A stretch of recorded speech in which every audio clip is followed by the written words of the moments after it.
నా ముగ్గురు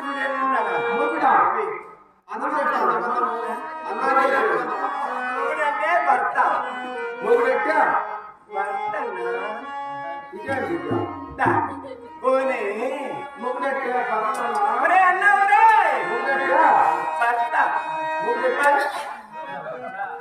భర్త అంటే భరించేవాడు నా బాగోగులు చూసుకునేవాడు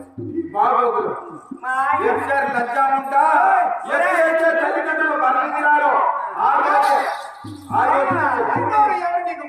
ఆ రోజు నుంచే నాకు నువ్వే